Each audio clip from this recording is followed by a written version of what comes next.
This is Ray Dunlap from Dunlap & Associates Wealth Management in Peachtree City, Georgia.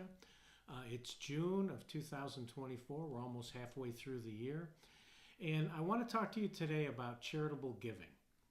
I have to say that our clients step up.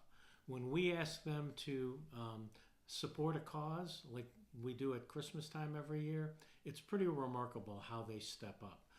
The Real Life Center, which is the local food bank that we try to take care of at Christmas time, told us that this year they received more food and donations from us than from any other corporate partner they have in Fayette County. So that's a real testament to my clients. Today what I want to talk to you a little bit about is a strategy that didn't exist 5 years ago, but could benefit some of you, especially if you are charitably minded. And that's called a charitable distribution from your IRA. And I want to talk to you a little bit about how this works, okay? So I'm very fortunate that, we have the ability to make charitable gifts, Sandy and I. I got a nice letter from Marlo Thomas about a month ago thanking me for 10 years of consecutive donations to St. Jude's that Sandy and I have done. We're extremely proud of the work that they do, and we're glad to do our part to help out. But if you are 70 and a half or older, you have another option that you may not be aware of, and this is pretty cool. So in other words, if you take money out of your IRA, you know it's taxable.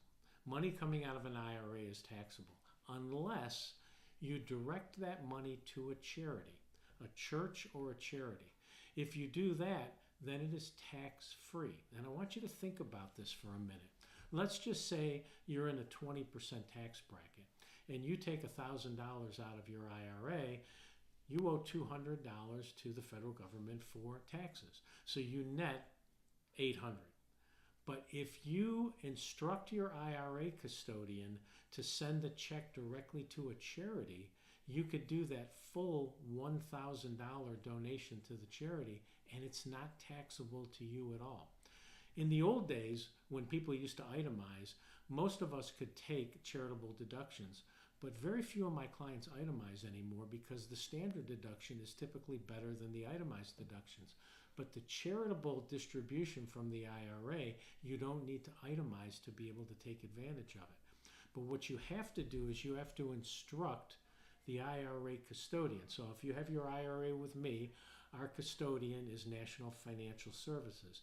If you want to make a charitable distribution directly from your IRA with us, you would give us the name, the address, and a contact person at the charity, and then you would say, and go ahead and send them $400.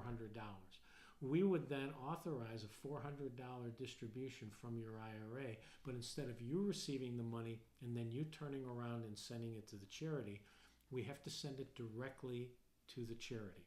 And as long as we do it that way, that $400 is not taxable to you. The charity gets the same amount of money, but you don't have to pay tax on it. This is an extraordinary way for you to take advantage of this particular law. And you have to be 70 and a half.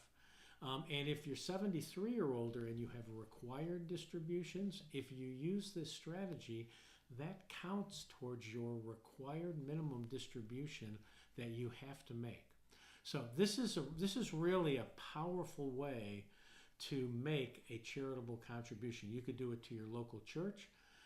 And so instead of giving, let's say, $20 a week in the basket that gets passed around, you could say, what I'd like to do is I'd like to do a $1,000 gift all at one time, take care of my whole year's worth of gifting to the church, and it works perfectly, okay?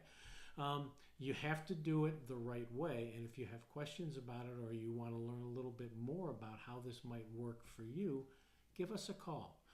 We're all well versed in how this works, and we would love to be able to share this idea with you. And I hope it's something that you embrace. Thank you so much for your time.